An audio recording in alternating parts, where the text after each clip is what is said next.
Olá, querido caro telespectador, sejam todos bem-vindos ao Elcam TV e ao nosso programa Mentes Brilhantes. Já sabem, sigam-nos no Instagram, no Facebook, subscrevem no nosso canal do YouTube. E para hoje, como temos sempre convidado com mentes brilhantes, não deixamos para trás hoje um grande convidado com uma verdadeiramente brilhante. É isso, Celina. Hoje nós temos a presença do nosso professor Avelino, que vai nos falar como educar as crianças no século XXI. Professor Avelino, muito boa noite. Boa noite. Boa noite, professor Avelino. Boa noite, Celina. Ok. Antes de nós começarmos precisamente a falarmos do tema de hoje, gostaríamos que o professor Avelino falasse um pouco de si, sobre o perfil acadêmico, bem como profissional. Muito bem, muito bem. Avelino Armando Pedro é o meu nome, formado na Escola Técnica Média Garcia Neto, especialidade de língua portuguesa, e licenciado pelo Instituto Superior de Ciências de Educação, ICED. E leciono a cadeira de língua portuguesa no Complexo Escolar Privado CUT e na Escola 5125. Então, já há 6 anos como professor de língua portuguesa. Estamos a caminhar. Ok, por acaso já é um bom tempo, né? 6 anos como professor. Uhum. Professor Avelino, Pedro, sobre o tema, o que é que tem a dizer? Muito bem. Por acaso é um tema muito desafiador, como educar as crianças nos dias de hoje, né? Olhando para a nossa história, educar uma criança nos dias de hoje não tem sido uma tarefa muito fácil. São desafios enormes a se cumprir.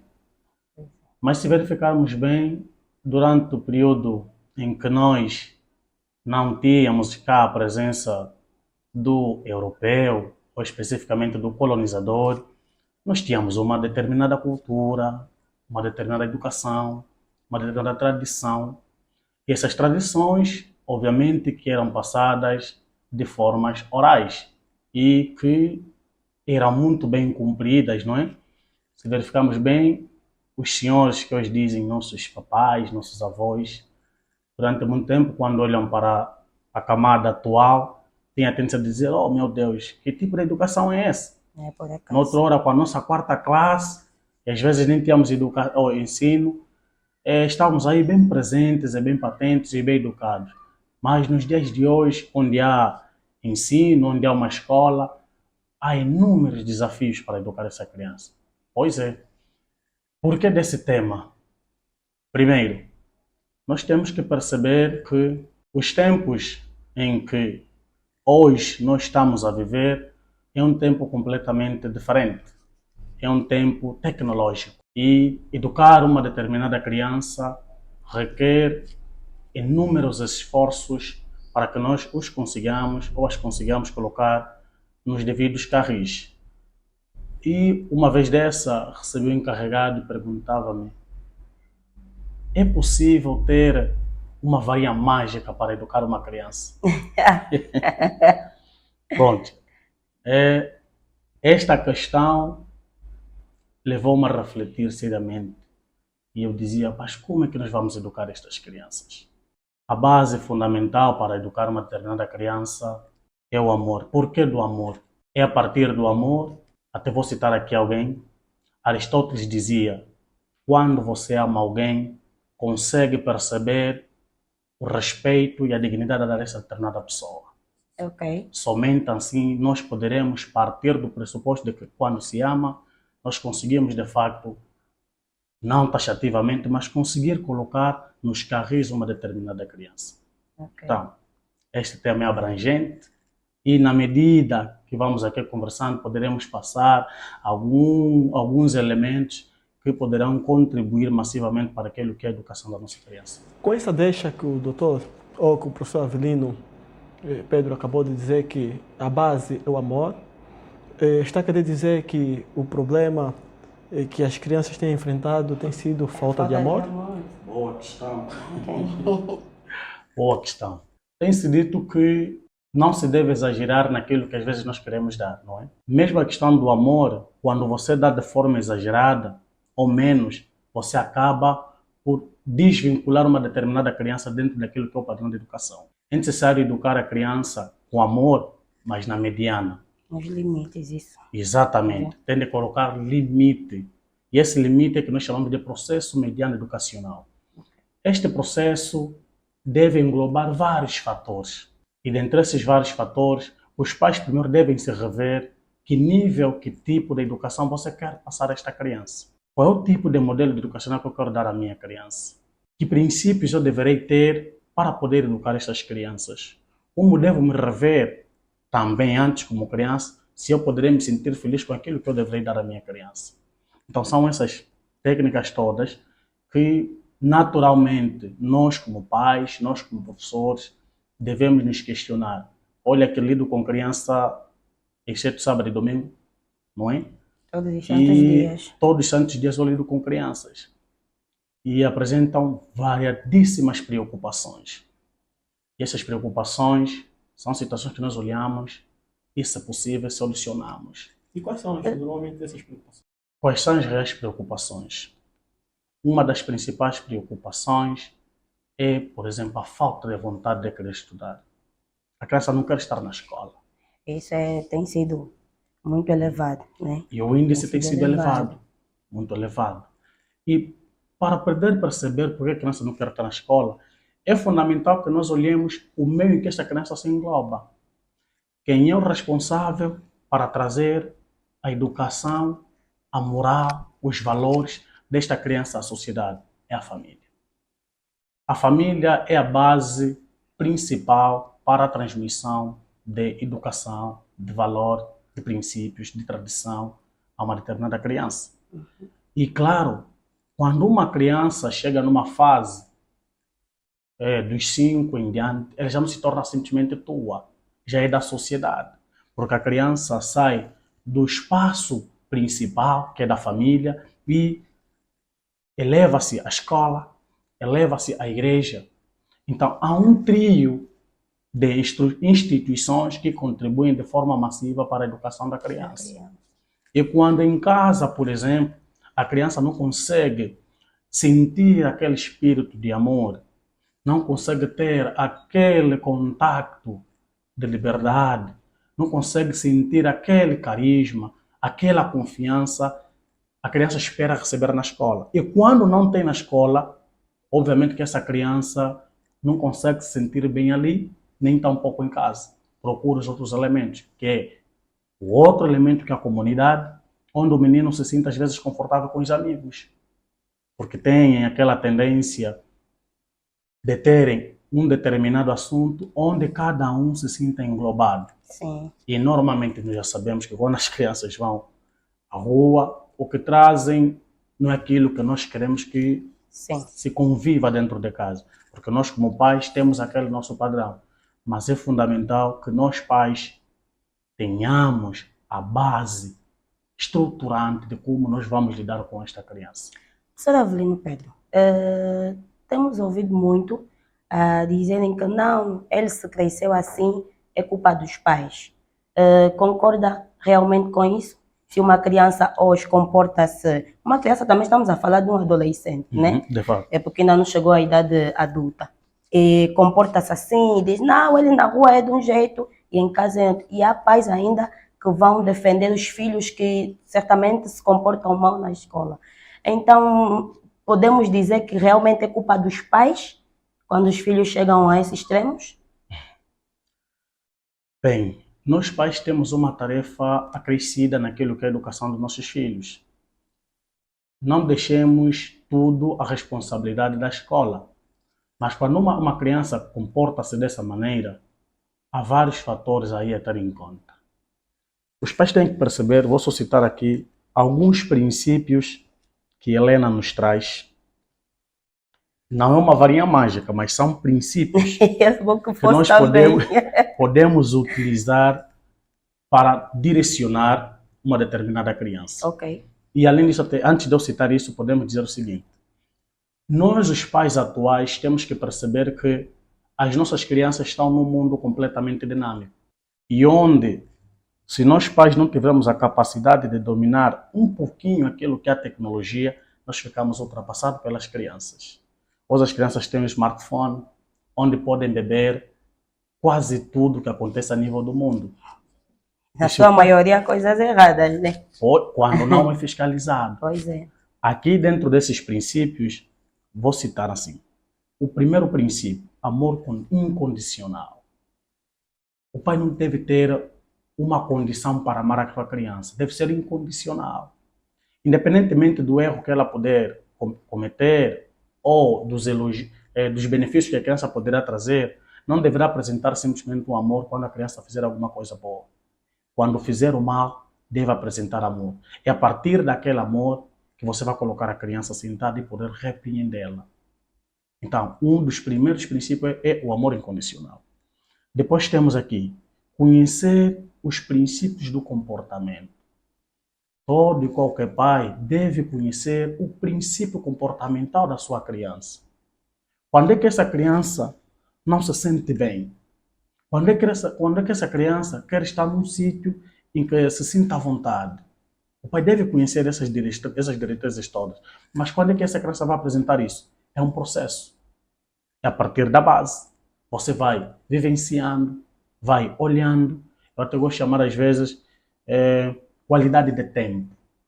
O pai deve ter qualidade de tempo. Okay. O que é isso, qualidade de tempo? É aquele tempo que o pai vai tirar quando chegar a casa, depois da sua labuta, não é? Quando chegar a casa, encontrar os meninos assistirem, senta aí ao meio, converse com os meninos. Se os meninos estiverem a jogar, jogue com eles. Se os meninos estiverem a brincar com o videogame, brinque com o videogame para as crianças. Esse é o tempo de qualidade. Okay. Não precisamos tirar 15 minutos para estar com a nossa criança porque temos que preparar para o dia seguinte e trabalhar. Não cometamos esses erros. Nós só vamos conhecer as nossas crianças ao passo em que nós começarmos a conviver com as mesmas. Mas, professor Avelino, antes que continue com os princípios, né? Mas o grande problema, muitas das vezes que tem acontecido, é o horário de chegada dos pais, né? Porque a situação aqui na nossa cidade, né? É complicado.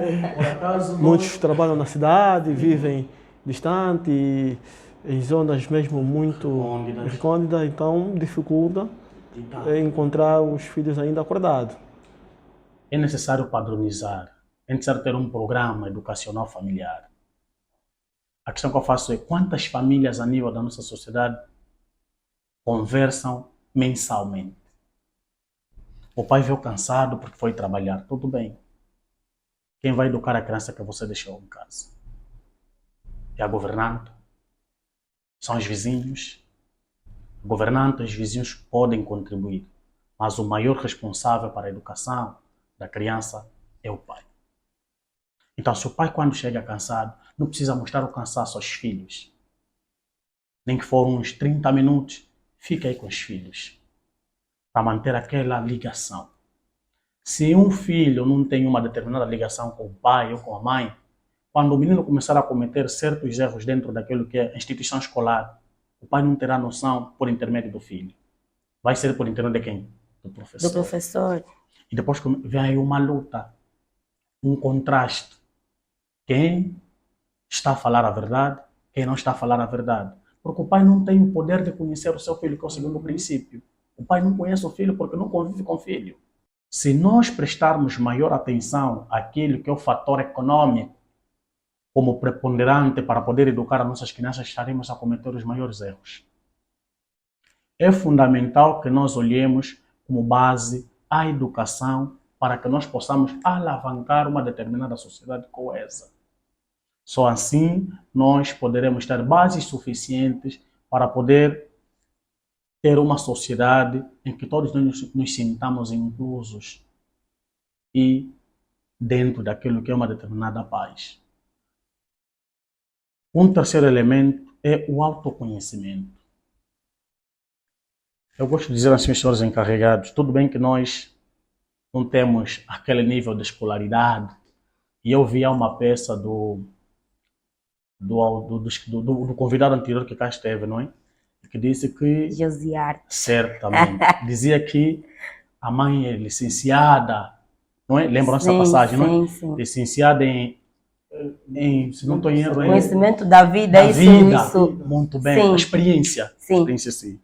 Além desse autor, também posso falar aqui do Gangsta, que é um ativista que não tem um nível de escolaridade elevada, mas que é licenciado em experiência também. Ok. Experiências da vida. Então, nós temos que ter o autoconhecimento. Esse autoconhecimento não precisa ser um conhecimento epistemológico. São aqueles conhecimentos da experiência, aqueles conhecimentos empíricos. Estes conhecimentos poderão levar e dar fluidez naquilo que, como eu vou poder perceber a minha criança?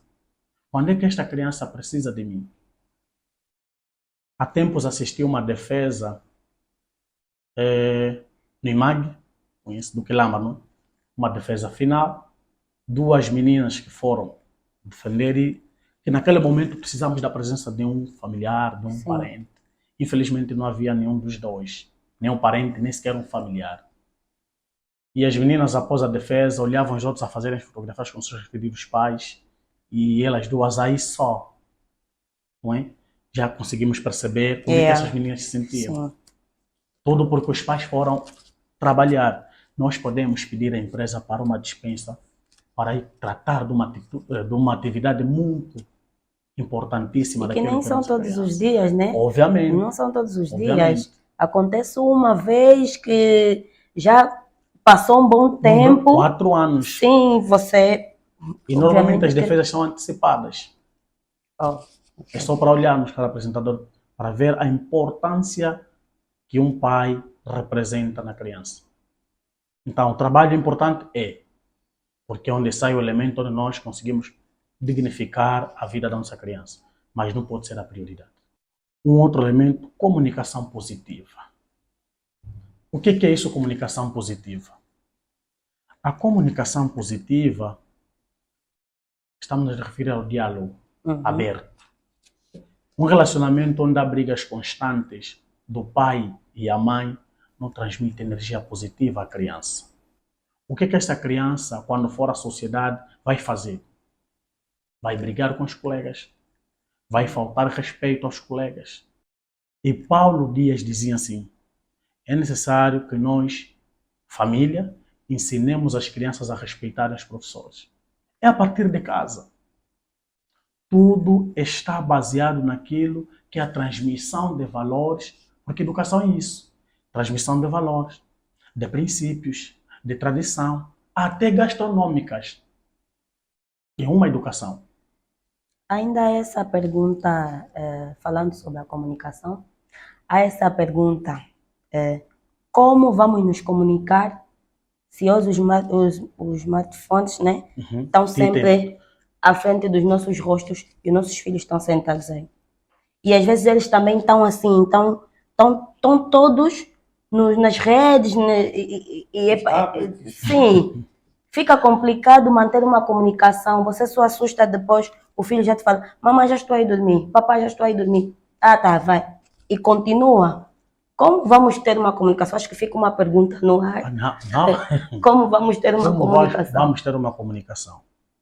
É fácil ter uma comunicação. Eu disse que os pais são os elementos principais. E quem dita a educação regedora dentro de casa é o pai e a mãe. Então, se os pais padronizarem o estilo de vida dentro de casa, obviamente que será cumprido. Essa padronização não pode ser coerciva. Quando tu partes da coerção para poder colocar os carros à criança, tu não estarás a fazer absolutamente nada. Não estarás. Estarás a criar medo à criança enquanto estiveres lá. Mas quando fores, ele poderá fazer coisas piores. A criança deve se sentir livre. Então, se o pai chega e diz assim, filhos, esse é o momento de nós vermos TV. Todos nós vamos ver TV, certamente. Então, automaticamente, que nenhum dos 2 ou 3 que lá estiverem dentro de casa, porque o pai deve ser o modelo. Também não deve pegar o telemóvel e ficar... Sim. Não. O pai é o modelo dentro de casa. Então, quando as crianças começarem a seguir esta padronização implementada dentro de casa, obviamente que nós teremos uma comunicação viável. Pois é. Esse tema Só ainda não terminou os princípios. Não, ainda não. Só estou ainda no quarto. No quinto já. Agora podemos entrar para o envolvimento. Ok. O que é isso, envolvimento, afinal? O envolvimento é a participação ativa do pai no seio da criança. O que é uma participação ativa? É saber perceber as dificuldades, as qualidades que esta criança possui. Quando o pai se envolver de forma ativa, obviamente que poderá se atingir a questão da confiança. E quando há uma determinada confiança, o pai consegue perceber as limitações da criança e as suas valências. Há pais que dizem assim, este menino, quando está ali, comporta-se de tal maneira. Quando está aqui, comporta-se assim. Claro, todos nós somos multifacéticos. O que determina é o contexto. Agora, como é que eu vou me envolver no contexto dessa criança? Quando eu começar a perceber o tipo de pessoa que eu tenho dentro de casa, que é o conhecer, não é? Conhecer da própria criança. Porque todas as crianças, a nível daquilo que é a nossa sociedade, estão cheias de capacidades. E estas capacidades devem ser elevadas, devem ser valorizadas. Como é que nós vamos valorizar essas capacidades da nossa criança? Por intermédio de elogios. A criança fez uma coisa positiva, elogie ela. Posteriormente poderá fazer. Incentiva. Como incentivar? Pode ser de diversas maneiras. Não taxativamente com aquilo que é a questão econômica, simplesmente. Então, há uma necessidade de nós nos envolvermos naquilo que é a vida ativa da nossa criança. Outro princípio. Usar consequências positivas. As consequências positivas estão muito baseadas naquilo que é a questão do envolvimento. Estamos a falar dos elogios, estamos a falar do reforço, da valorização. Quando você reforça uma determinada atividade para a criança realizar, esta criança se sentirá satisfeita. Recebi um reforço do meu pai. É só olharmos quando os pais recebem uma tarefa de uma determinada criança, vinda da escola, e o pai participa nesta atividade. Se a criança for à escola e receber um bom, a criança poderá cultivar o hábito de confiança, de participação ativa no processo de ensino e aprendizagem. Sim. Ali a criança fica a desenvolver habilidades muito massivas naquilo que é o processo de envolvimento entre o pai e a criança. E a criança, claramente. Então, é fundamental nós usarmos as técnicas positivas para que as crianças consigam nos compreender e vice-versa. Até porque às vezes acontece que as crianças, a partir do momento que têm um bom, vêm logo mostrar, olha papá, consegui. E quando você não dá atenção àquilo, amanhã ela já não se empenha, não se esforça, porque sabe que o papá não vai... Não participou. Sim. É mais ou menos isso. Okay. Depois temos aqui apresentar regras. Temos de ter inúmeras regras dentro de casa. Mas essas regras não devem ser muito rígidas. Porque quando elas são muito rígidas, tende a colocar a criança no único canto. Aquelas crianças que até para procurar se interagir, sentem-se muito... Qual é o termo que eu posso usar aqui? Aquelas crianças que dificilmente... Retraídas, a questão da retração. São crianças muito retraídas. Você percebe que as regras que você implementou dentro de casa, ela não vai encontrar dentro da sociedade, ou simplesmente na escola. Então, há uma necessidade de você colocar essas regras de forma muito mediana. Filho, o teu limite é daqui até aí. Quer dizer que daqui para ali é o espaço do outro. Então, essas regras todas vão contribuir para aquilo que é a emancipação e massificação da educação da criança. Ser consistente. Como é que o pai vai ser consistente? Quando o pai dita uma determinada regra ou quer punir uma atividade não positiva da criança, ele deve ser consistente. Se disser, olha, você cometeu esse erro, vou lhe cortar a TV. Não pode deixar só por 1 minuto. Deve permanecer o período que você determinou. Aí a criança poderá pensar, não, o meu pai tem sido consistente comigo quando eu cometo um determinado erro. Então, é fundamental nós sermos consistentes nas nossas ações. Você disse e aplica mesmo. Não deixe para um outro dia. Porque aquilo poderia criar... Não, papai só fala. Só fala. Então, quando a criança já percebe que o papai só fala, vai descumprir constantemente. Se o rapaz, por exemplo, temos essa parede bonitinha, escreveu, ele tende a criar capacidades para poder apagar aquilo que escreveu. Se possível, o pai compartilhar, ele vai ter que pintar. É uma educação, é uma repreensão. Então, neste sentido, tende a ser consistente. Não usar punições corporais, mas consequências lógicas. Muito bem. As punições corporais têm sido uma luta. Inúmeras vezes nós pensamos que a melhor forma para educar uma determinada criança e nos ouvir é necessário que nós usemos as palmatórias. Hoje estamos num mundo completamente diferente, onde as crianças têm direitos e têm deveres a cumprir. E estes direitos devem valer. E são válidos até o nível da nossa Constituição da República. Quando nós usamos as palmatórias como método de repreensão, nós estaremos a inibir o desenvolvimento desta criança. Porque a criança foge do pai, tem medo do pai. A criança não precisa ter medo do pai. Hoje vimos bastante isso. Respeito. E quando a criança adquire o respeito, essa criança lida com qualquer tipo de pessoa que aparecer no seu seio. Okay. Então, como eu disse no princípio, a base para uma educação salutar é o amor. E um último princípio, já para terminar, educar as crianças, dentro dos princípios, educar as crianças a serem autônomas. Porque quando você está a educar a criança, não está a educar simplesmente para si. Está a educar para o outro. Essa outra é a sociedade. A criança deve saber que dentro da sociedade eu poderei encontrar problemas, adversidades. E como eu vou lidar com essas adversidades? A educação que rege é aquela de casa. Então, vamos educar as crianças a serem autônomas, quer seja financeira, para algumas meninas, quer seja doméstica também para os rapazes. Porque há muitos rapazes que dizem, não, eu sou homem, já não posso lavar a louça. Não. Em nenhuma parte do mundo diz isso. Pois é. Em nenhuma parte do mundo. Mas a educação que vai se implementar ali é que poderá determinar se de fato, conscientemente ele poderá perceber, não, eu posso ou não lavar a louça. Então, vamos educar as crianças a serem autônomas. Mas estes princípios não são as varinhas mágicas para poder se educar uma criança, mas são elementos que podem contribuir massivamente para que nós possamos educá-las da melhor forma possível. Ok, muito bem. Acho que sobre os princípios os nossos telespectadores conseguiram compreender. Gostaríamos de, se calhar, os telespectadores também ficaram com essa dúvida, que mencionasse, né, a autoria desses princípios, onde é que eventualmente nossos telespectadores poderão encontrar esses princípios para uma revisão com mais profundidade. Muito bem.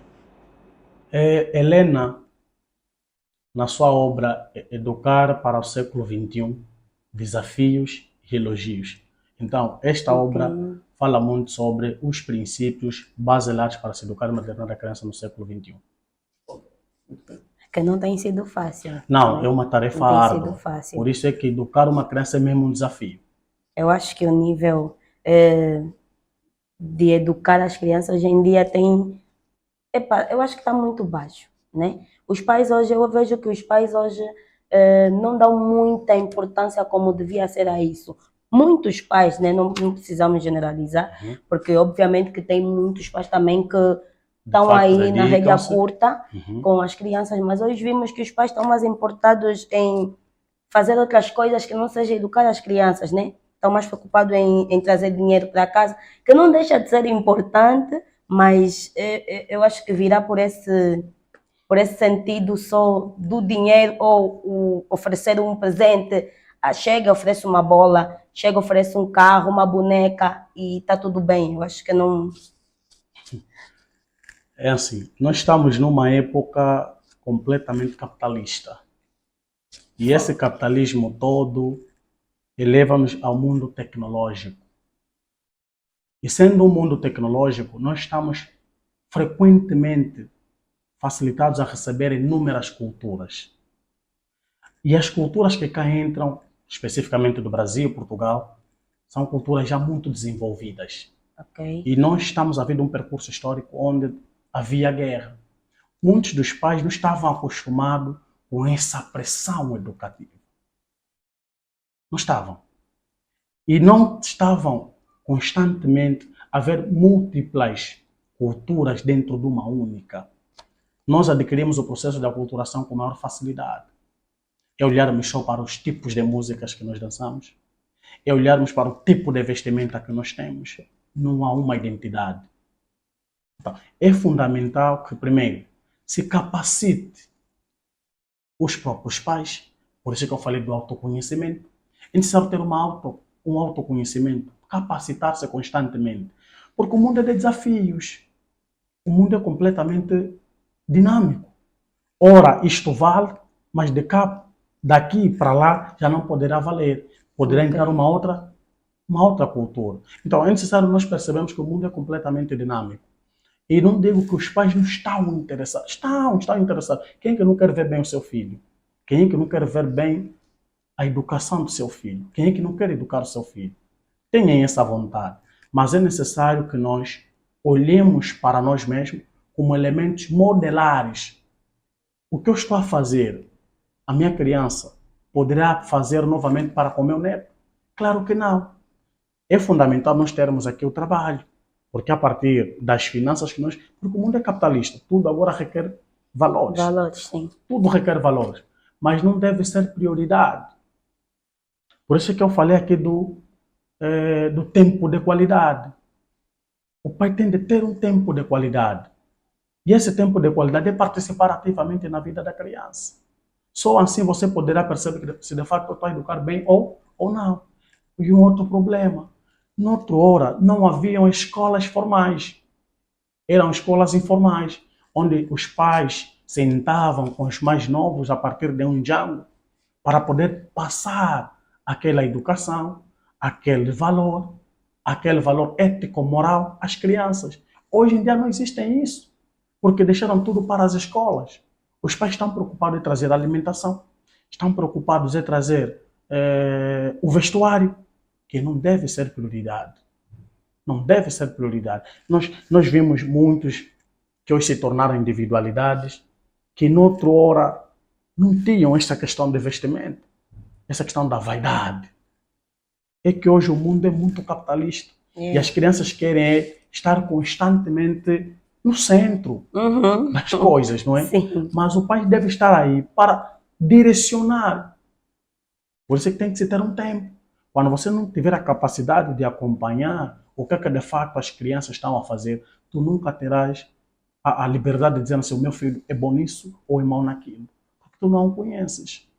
Então, cada um que se sinta pai deve ser responsável para aquilo que é o encaminhamento e a educação da criança dentro da sociedade. Professor Avelino, se calhar eu vou voltar numa das questões que já foi abordado anteriormente. O grande problema é que uma boa parte dos pais acordam cedo e chegam tarde em casa e os meninos já estão a dormir. Face a essa situação, quais são os procedimentos, o mecanismo que os pais devem adotar para compensar essa problemática? Na verdade é mesmo uma problemática. E isso acontece com inúmeras famílias. Mas aquilo que se precisa fazer é o quê? Além da educação que sai dentro de casa, temos uma educação implementada pelo Estado, que é representada pelas escolas. As escolas, que é a segunda casa, não é? Esta segunda casa, hoje disse que o processo de ensino e aprendizagem é veiculada por intermédio de um trio. Família, escola e o próprio encarregado. Quando isto acontece, a presença do professor não poderá substituir aquilo que é a presença paterna. Okay. Jamais. Mas a relação que poderá existir entre o pai e a escola, neste caso o professor, poderá contribuir massivamente para aquilo que é a orientação da criança. Mas é um professor que, de fato, deve conhecer as valências e as dificuldades que essa criança vive dentro de casa. Portanto,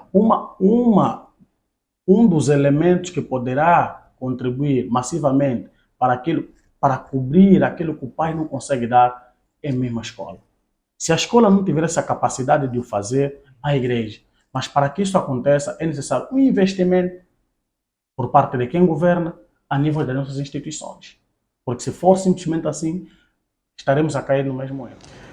Por acaso, acredito muito que os nossos telespectadores estão observando todo o conteúdo, toda a informação que o professor Avelino está a passar para nós.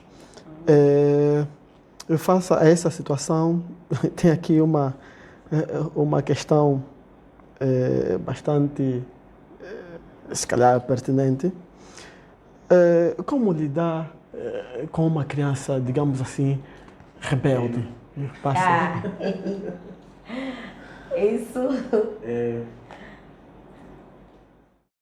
Essa é a grande situação. Como lidar com esta criança? Quem torna a criança rebelde?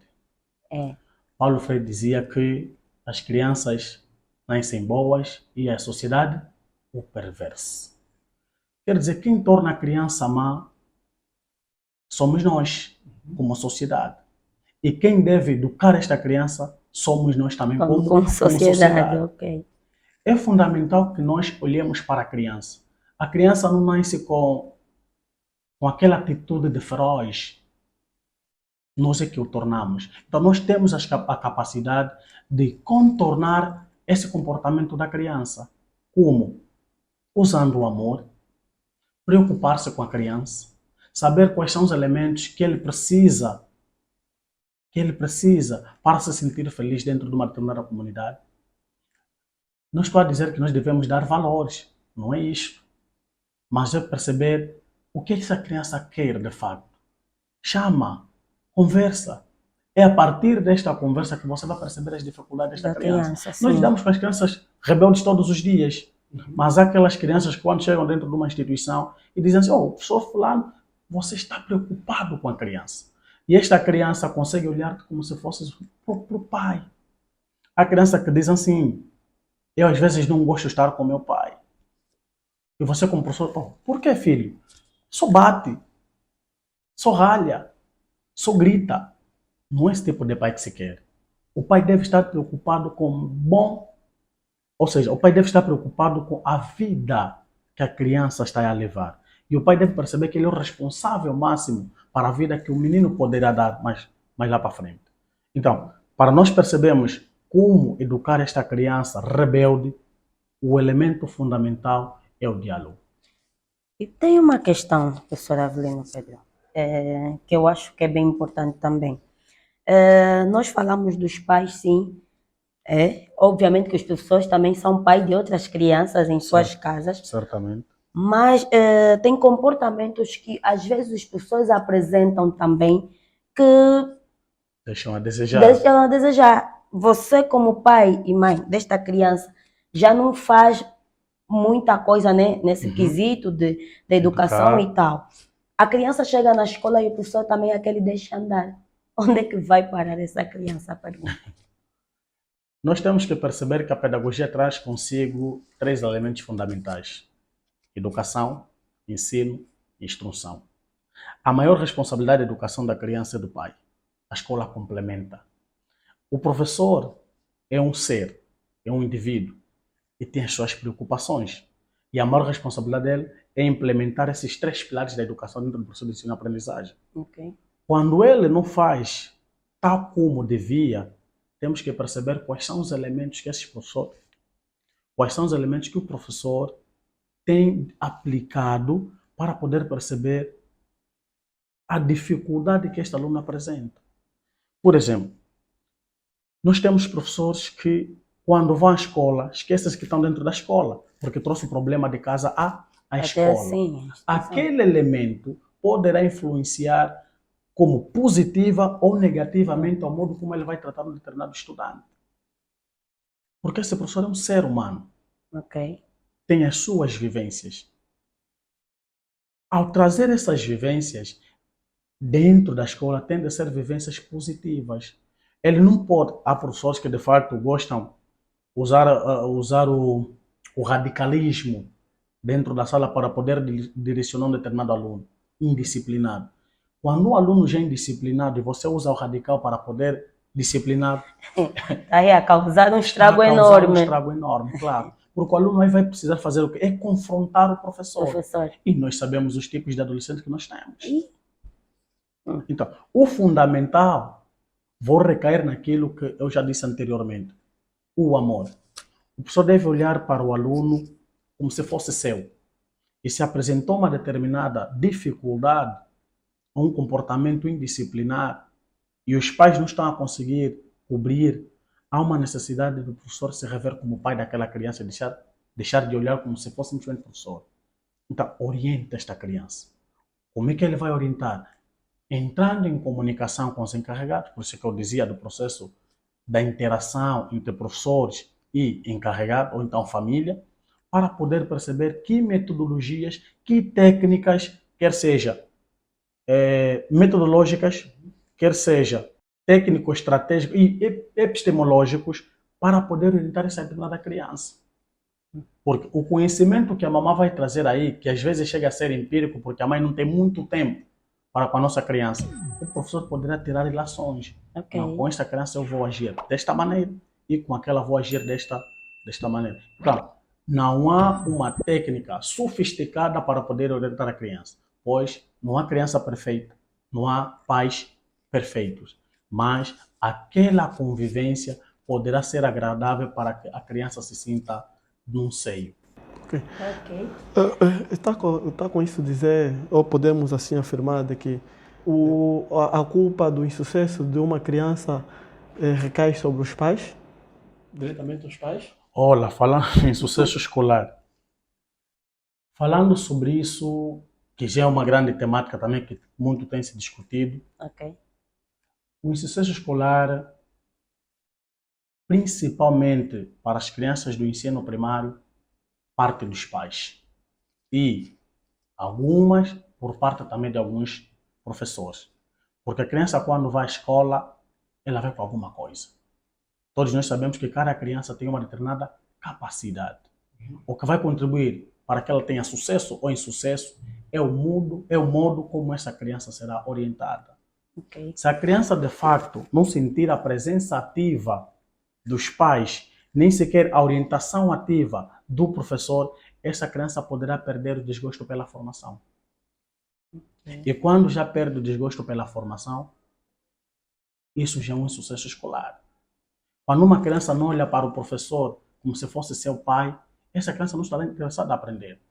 Agora, já no primeiro ciclo, segundo, onde os adolescentes já são capazes de discernir entre o bem e o mal, aí há uma grande responsabilidade pela parte do professor.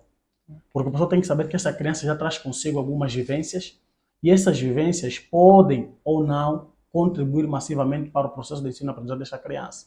Ali o professor deverá ser um tecnicista, um metodólogo para poder orientar essa criança. Obviamente, não se deve esquecer da família como centro fundamental dessa educação. Bem, professora Avelino, eu acho que esse tema ele é elevado. Gostaria de dizer aqui para deixar um conselho, né? Um conselho não, alguns conselhos, né? Porque de certeza temos papais, mamães a verem, e nós, óbvio, aqui apresentadores somos pais, mãe, então deixaria um conselho aqui para os pais. Muito bem. Primeiro dizer o seguinte, não existe uma varinha mágica para educar uma criança. Não existe. Não existe. O mais importante é que nós estejamos partícipes deste processo de ensino-aprendizagem desta criança. E nós somos os mais responsáveis. Portanto, pai e mãe, sejam amigos, sejam bradas, como dizem algumas crianças, para com vossos filhos. Somente assim nós poderemos perceber, de fato, quem nós temos dentro de casa. Ok, se calhar diminuir a terceirização desse processo, né? Porque uma boa parte das crianças tem frequentado as creches, né? Entra de manhã e sai já ao fim do dia. O pai está a sair do serviço, passa lá na creche para pegar a criança e muitas das vezes a criança vem já todo o caminho a dormir já não consegue conviver com não consegue conviver com os pais.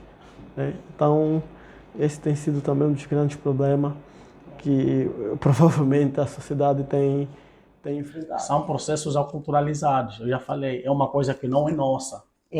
Isso não é nossa, a questão da creche. Okay. Mas, pelo fato de nós estarmos num mundo comum, é que se criar técnicas para poder lidar com isso. Mas não deixemos toda a responsabilidade à escola. A responsabilidade maior é nossa como pais. Bem, é bom, mas tudo que é bom tem que terminar, Eliseu. Vamos embora. Doutor Avelino, muito obrigado por essa participação aqui. Foi muito importante. Esse tema é bastante pertinente, né? Porque somos pais e eles estão a vir, amanhã serão pais também. Então é importante sempre falar sobre isso. Acho que esse tema vai se repetir muitas vezes, né? E nós aqui temos que terminar. Exato. Antes mesmo de terminarmos, gostaríamos de mais uma vez agradecer. Eu que agradeço pelo convite.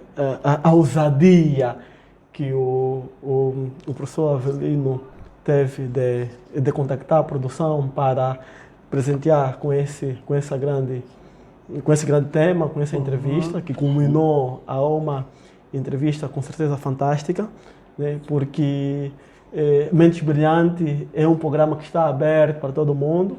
Quem estiver interessado a apresentar uma temática pode entrar rapidamente em contato com a nossa produção. E a nossa produção, por si só, vai avaliar e validar, entrar em contato com o profissional, né, que é para... Estamos aqui e hoje o professor Avelino foi a experiência... Como a verdadeiramente brilhante. Exato. Né? Então, é um apelo também que deixamos ali os nossos telespectadores, que estejam à vontade, né? Entrem em contato, mandem o vosso interesse, né? Nos endereços e provavelmente esteja a passar no rodapé. Vamos embora. Bem, terminamos com dor no coração, claro, porque o que é bom não dá para terminar, mas tem que terminar. Fiquem com Deus, paz às vossas almas. E nós aqui já fomos. Ok. Prometemos voltar, claro. Até já. Esqueçam